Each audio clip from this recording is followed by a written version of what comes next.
Are you curious about visiting Halong Bay? Then watch along as I show you what 2 days, 2 nights, and $300 gets you. Let's go.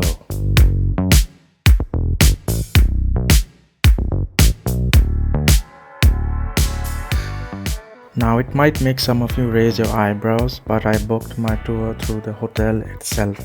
An 8 a.m. tour bus from Hanoi took me to Ben Pha Gut Pier near Haiphong. From there, I took a large ferry across to the Hadeco speedboat station.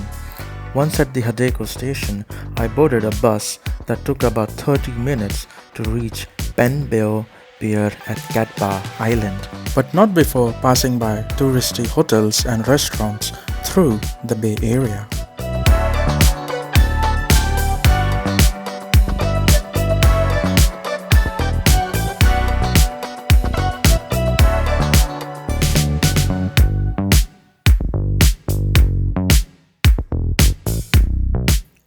The wait for my next boat was not that long, but the humidity and the heat made it a bit challenging and sometimes unbearable. Still, a very fun boat ride awaited me, so it was worth it.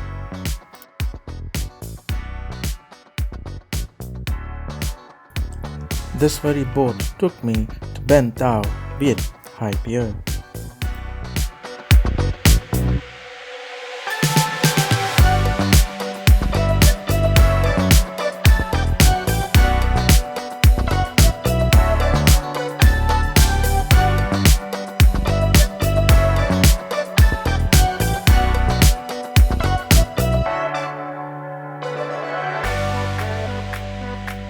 Waiting for me there was a golf cart, and as the only passenger, I had the entire cart to myself. We passed through quiet coastal roads lined with green hills, rice paddies, and small farms before reaching Lan Homestay, located at the foot of a mountain. It was surreal how quiet it was. All I could hear was the nature, and not a single car, well, because there weren't any.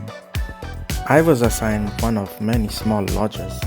The AC in my room was not working, but luckily they fixed it quite quickly. At around 2:30, we left to trek towards the Navy Telecom Peak Tower, located at the top of a moderately challenging climb, but it was too much for my unfit body, and the 80% humidity made matters worse. If nothing else, then do remember to bring a mosquito repellent. These mosquitoes can be a handful. And since I gave up 20 minutes into the trek, my guide decided to take me to a nearby cave which was once occupied by Japanese forces during the Second World War, and we also visited some nearby local structures. By 4, we began our way back to Lan Homestay in Cat Hai village. After freshening up, we headed back to the pier post-sunset for a bioluminescent kayaking session. With no streetlights and a full moon, we had to paddle near a cart's shadow to see the glowing plankton. Stir the water with your paddle or hands and it lights up. Pure magic.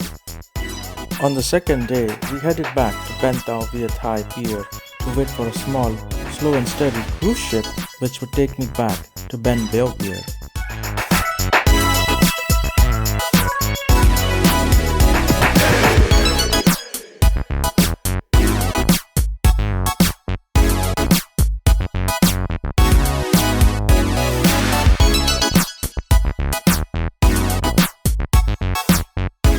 Closely passing by several karst limestone formations and a fishing village or two, it was quite the respite from the previous day's activities.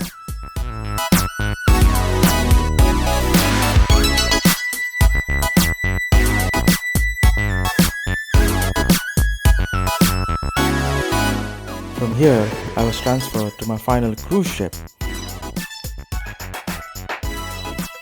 Gara, the hotel staff had mentioned I had been upgraded to a better cruise ship, and I must say it looked pretty good. I was assigned this very room right opposite the stairs on the second deck. I had not expected such a cozy large bed and a well-decorated interior. Each room had a balcony view of the bay's jade green waters.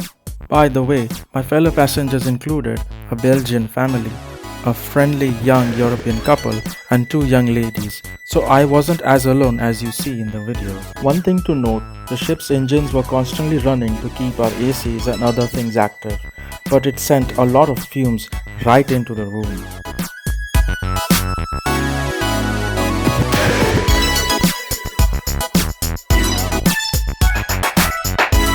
I am also happy to report that the shower, hand bidet, geyser, everything worked normally without complaints. The next few short hours were spent gradually cruising the seascape to reach our nondescript kayaking spot. At 3 in the afternoon, life quest on, we took out few kayaks and hit the waters. We were free to do as we wished for little over an hour. Swimming was off the table as the shores often had trash and debris on it or floating around it casually. Swimming in deep waters was not for me, so I went kayaking at my own pace separately from the Belgians and the other two ladies. The couple decided to sit this one out. Early in the evening, we came to a halt at this spot. We participated in a small cooking class focused on making Vietnamese rice rolls. The rolls themselves were basic, but the freshly made fish sauce was a standout. The night ended with a group party on board. Next morning, while most of the group visited a local museum, I was sent on a separate trip to a fish farm.